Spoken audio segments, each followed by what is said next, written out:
안녕하십니까. 소금 전문가 박주영 이사입니다. 이번 시간에는 건강 소금의 진실이라는 주제를 가지고 이야기를 좀 해보도록 하겠습니다. 이 유튜브를 검색하다 보면은 이 소금에 관한 얘기를 하시는 유튜버가 상당히 많이 있습니다. 근데 제가 그분들을 이렇게 쭉 보다 보면은 진실에 다가가서 이렇게 설명하시는 분들이 그렇게 많지가 않아요. 그 이유를 이렇게 좀 제가 곰곰이 생각을 해보니까 소금을 직접 만들어 보지를 않고 소금을 갖다가 분석을 제대로 해보지를 않고 소금을 평가를 하고 소금에 대해서 이야기를 하다 보니까 그런 문제들이 생기는 것이 아닌가 이렇게 생각을 해봅니다. 이 소금이라는 걸 한번 직접 만들어 보고 분석을 해보고 먹어보고 효과에 대해서 나름대로 검증을 해보고 소금에 대한 이야기를 한다 그러면은 이 소금의 그 유튜브 상에 올라가 있는 소금의 내용들이 좀 더 진실에 가깝게 다가가지 않을까 이렇게 생각을 해봅니다. 어쨌든 이 소금이라는 것을 우리가 많은 분들이 이야기하고 매일 먹고 있기 때문에 소금에 대해서 보다 정확하게 알아가는 게 건강에 많은 도움이 되기 때문에 소금에 대한 이야기를 다시 한번 좀 정리를 해서 이야기를 해 보도록 하겠습니다. 소금 하면은 종류가 참 많죠, 그죠? 암염도 있고, 우리가 얘기하는 천일염도 있고, 그 다음에 정제염도 있고, 또 땅속에서 우물에서 소금물을 길어다 소금을 만드는 이런 것들도 있고, 상당히 많은 방법들이 있습니다. 근데 기본적으로 그 원료는 이 바닷물이라는 거죠, 그죠? 네. 이 바닷물을 가지고 소금이 만들어집니다. 암염 같은 경우도 옛날에 바닷물이 땅 속에 이제 묻혀가지고 이제 소금이 된 경우이기 때문에 다 기본적으로 이 바닷물이 이 소금의 기원이 된다라고 이해를 하시면 되겠습니다. 이 바닷물을 우리가 쉽게 얘기하면 졸이면은 소금이 만들어지게 됩니다. 졸이는 방법이 뭐 태양열을 이용하면은 천일염이 되는 거고, 뭐 전기를 이용하면 정제염이 되는 거고, 스팀을 이용해서 만들면은 뭐 다른 소금이 되기도 하고 여러 가지 부분이 됩니다. 어떤 방식으로 물을 이렇게 졸여가느냐에 의해서 소금의 어떤 내용들이 조금씩 달라지게 됩니다. 그래서 그러면은 이 졸이는 방법이라는 것에 의해서 어떻게 소금이 달라지는가를 우리가 한번 보죠. 이 바닷물 속에는 이 지구상의 수많은 미네랄들이 그대로 다 녹아 있습니다. 그죠? 이 지구상에서 녹아서 이온화가 될 수 있는 애들은 전부 다 바닷물 속에 들어있다라고 보시면 돼요. 그리고 그 바닷물에서 생명체가 탄생을 해서 이렇게 왔기 때문에 우리 몸속에는 그 바닷물 속에 있는 미네랄들이 그대로 다 들어와 있습니다. 그리고 그게 우리 몸을 에서 사용이 되면서 이온 작용도 하고 촉매 작용도 하고 신경 전달 물질도 하고 여러 가지 어떤 활동을 하기 때문에 그 미네랄들이 우리 몸에서 다 골고루 다 필요한 거죠. 근데 이 바닷물에 들어있는 한 80에서 90가지 정도의 미네랄들이 이 바닷물을 줄여나가는 과정을 거치게 되면 어떻게 되냐 그러면은 이 바닷물에는 3.4%의 미네랄들이 들어있어요. 이게 졸이게 되면은 쭉 되겠죠. 근데 어느 순간에 가서 밑에 이제 소금 결정이라는 게 쌓이죠.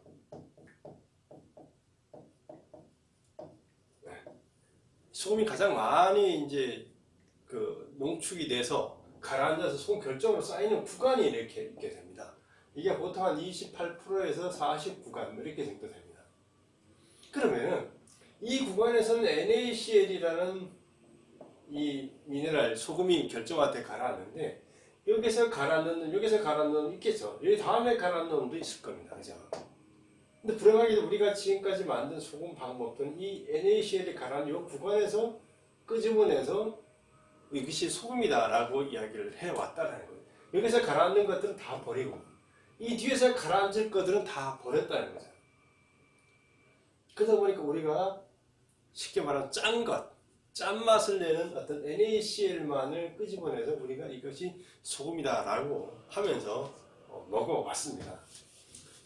근데 그럼에도 불구하고 우리가 소금을 먹어서 효과들이 있는 이유는 이 소금에 이 끄집어내는 과정에서 이런 부분들이 일부가 들어가 있기 때문에 그걸 가지고 우리가 몸에다 보충이 되고, 어떤 분들이 이게 너무 적기 때문에 이 적기 때문에 효과가 없다라고 해서 소금의 미네랄 효과가 없다라고 얘기하는 분들도 많이 있죠.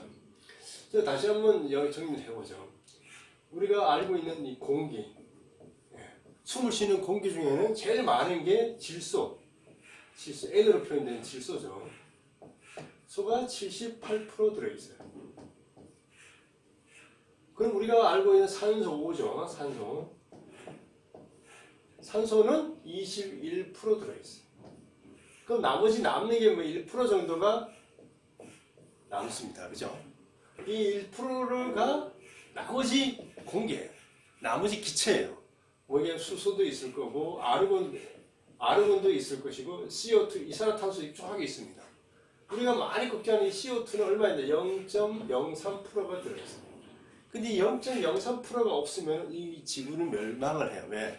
이 CO2가 없으면 식물이 탄소 동화 작용이라는 걸 못해서 영양분을 못 만들어내니까 동물도 살 수가 없게 되는 거예요. 이 수소나 아르곤 다 마찬가지예요. 근데 제가 앞에서 다른 영상에서 얘기를 좀 한 게 있는데, 이 바닷물도 그대로 줄이게 되면은 우리가 많이 알고 있는 NaCl, 소금이요. 이게 78%가 들어있어요. 나머지 이제 우리가 알고 있는 마그네슘, 칼슘, 칼륨, 아연, 요드 이런 것들 쭉 나머지 것들이 다 합치면은 22%가 돼요. 이 공기하고 상당한 유사성이 있죠. 우리가 이 NaCl이라는 것도, 질소라는 것도 우리 몸에 필요해요. 하지만 우리가 공기로 숨을 쉬는 이 산소와 CO2라는 이런 나머지 것들도 필요하기 때문에 공기에서 숨을 쉬는 건 똑같은 개념으로 이 바닷물 속에 들어있는 NaCl, 가장 많은 NaCl뿐만 아니라 마그네슘이나 칼슘 이런 것들이 22%를 차지하는 얘들이 우리 몸에 들어와 줘야지만 우리가 건강하게 살아갈 수가 있게 됩니다. 근데 우리가 지금까지는 기존에 소금 만드는 방식은 이 NaCl만을 끄집어내서 이렇게 소금이다라고 한 거예요. 예전에는 소금이 NaCl이라는 개념이 없었을 거 아니에요. 몰랐을 거 아니에요. 근데 서양 학자들이 소금을 딱 분석을 하면 NaCl이 78%가 이게 짠맛을 낸다라고 이제 파악을 하니까, 그때부터 이 소금은 NaCl이라고 정을 내버리고 이 나머지 것들은 다 불순물이라고 이제 취급을 해버리고 빼버리는 전략으로 갔던 거죠. 이게 이제 소금에 가려져 있는 불편한 진실이에요. 그리고 또 하나의 문제가 있습니다. 이 미네랄 문제도 있지만 이 깨끗함의 문제가 있죠. 우리가 소금이라는 거는 우리가 먹는 거예요. 식품이에요. 그죠? 그러다 보니까 깨끗해야 되는 거예요. 식품위생법상으로 깨끗해야 됩니다. 근데 지금 해양 오염들이 심각해지고 있죠. 그러다 보니까 미세 플라스틱이라는 해양 오염 물질, 중금속 이런 것들이 많이 들어가는 부분이 되고, 특히나 이제 천일염 같은 경우는 보면 갯벌에서 만들었잖아요. 갯벌에. 물론 그 위에다 타일을 깔기도 하지만 그래도 갯벌이다 보니까 갯벌에서 오는 어떤 흙이라든가 갯벌 물질이 또 들어가는 부분이 있어요. 우리가 또 이제 암염이라는 것도 있죠. 암염은 땅속에 묻혀 있는 소금이에요. 여러분들께서 암염에 뭐 여러 가지 생각을 할 수 있겠지만, 암염이 땅속에 묻히는 과정을 한번 생각을 해보면은, 바다에다가 이게 쫄아서 소금이 되고 그게 땅속에 묻히는 과정이 되려면 지각 변동이 몇 번은 일어났을 거예요. 그죠? 그 사이에 홍수도 있고 태풍도 있고 여러 가지 부분이 있고 땅이 묻혔다 이 지각 변동이 있었을 거라는 거예요. 그 과정 속에서 여러 가지 흙이라든가 다른 것들이 들어갈 소지가 있어요. 그래서 암연 광산에 가서 보면은 이게 다 층층이 돼 있어요. 그러니까 한 번은 뭐 홍수가 났으면 흙탕물이 왔겠죠. 그쪽 그 다음 지난 다음에 이제 가라앉았으면 여기는 좀 깨끗하고 흙탕물이 이게 층층으로 다 이렇게 돼 있어요. 그러니까 한 번에 딱 만들어진 게 아니기 때문에 이렇게 되는 거죠. 그래서 지금 많은 사람들이 이 기존에 만들어진 소금을 가지고 이 소금을 가지고 깨끗하게 만들어 먹겠다라고 생각하시는 분도 있어요. 그래서 소금을 갖고 씻는다든가, 그죠? 굽는다든가, 아니면 녹여가지고 용용 소금을 한다든가, 여러 가지 방법을 택하는 분들이. 그래서 기존 소금을 못 믿겠으니까 이걸 좀 깨끗하게 만들어 먹겠다라고 하시는 분들이 계세요. 그럼 그것도 뭐 한 방법일 수는 있는데 문제는 그럴 경우에 이제 문제점이 몇 가지가 생긴다는 거죠. 우리가 이제 천일염을 가지고 이제 씻어 먹는다라고 한번 가정을 해보죠. 천일염에다 이제 물을 이제 붓게 되잖아요. 그러면 이제 불순물도 쉽게 내려가겠죠. 그럼 또 뭐가 쉽게 나올까요? 이 속에 그나마 조금 있는 마그네슘 같은 미네랄, 칼슘 같은 미네랄들이 CA죠. 이 물에 의해서 같이 쉽게 내려가 버려요. 그럼 이게 순수하게 NaCl만 남는 소금이 만들어지는 거예요. 우리가 깨끗하게 만들려고 하다 보니까 이런 미네랄들을 같이 씻어내버리는 이런 부분들이 생기는 거예요. 그래서 우리나라가 소금을 연간 300만 톤 쓰는데 250만 톤을 수입을 해요. 수입하는 250만 톤 대부분 다 천일염인데 그 천일염들은 순도가 되게 높아요. 왜 그러냐? 그 천일염들은 다 세척해서 들어오기 때문에 다 NaCl이 다 95% 이상 되는 애들이 들어와요. 왜냐하면 사막 같은 데서 만들기도 하고 여러 군데서 만들었는데 뭐 이물질이 많이 들어갈 거 아니에요. 한번 생각을 해요. 소금이 만들어지기 위해서 이거 시간이 걸리는데 시간 동안에 바람도 불고 먼지도 나르고 새도 가다 뭐 똥을 싸기도 하고 여러 가지 문제가 생길 거 아니에요. 그런 것들이 다 들어가다 보니까 이거를 식용으로 하는데 문제가 있다 보니까 보존한 멕시코나 이런 데서 다 이 소금을 갖다가 세척을 해서 우리가 식용을 하든 공업용으로 쓰이도록 만들어 놨어요. 그러다 보니까 결국은 NaCl이 다 순도가 높은 애들이 들어와요. 이 마그네슘이나 칼슘이나 뭐 이런 미네랄들 들어갈 여지가 없어요. 다 씻어내 버렸기 때문에. 그리고 이럴수록 공업용으로 아주 적합하겠죠. NaC 순도가 높을수록 좋은 거죠. 그러다 보니까 이렇게 되는 거죠. 그래서 우리가 수입해 먹던 뭔가 가공 과정을 거치게 되면은 깨끗해지는 부분이 있는 반면에 미네랄이라는 부분을 잃어버리게 되는 이런 역효과가 나타나는 부분이 있어요. 그러니까 애초부터 좀 안 좋은 걸 갖다가 깨끗하게 해먹으려고 하지 말고 깨끗한 소금을 사서 드시는 게 훨씬 더 효과적이고 미네랄이 제대로 들어가 있는 소금을 먹을 수 있는 방법이 될 수가 있습니다. 그래서 우리가 이제 소금이라는 거 누구나 다 먹는데 먹으려면 어떻게 선택을 해야 되느냐? 아까 뭐 얘기했지만 깨끗함. 이 깨끗함은 원로인 바닷물부터 깨끗한 거. 그리고 공정 자체가 깨끗해야 돼요. 이물질이나 이런 게 들어갈 여지가 없는 공정에서 미네랄을 제대로 담는 제조 기술로 만들어진 소금. 깨끗한 바닷물. 깨끗한 공정. 그죠? 기술. 깨끗한 공장에서 만들어진 그리고 그러면서도 미네랄을 다 담는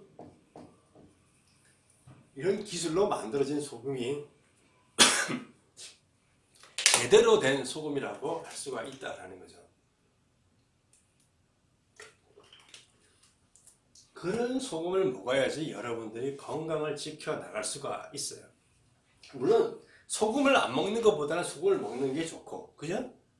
그리고 이왕 소금을 먹을 거면 좋은 소금을 먹는 것이 건강에 훨씬 더 도움이 된다는 것을 여러분들이 생각을 하시는 게 중요합니다. 우리가 소금에 대해서 생각을 이제 조금 바꾸셔야 돼요. 소금의 진실은 뭐냐?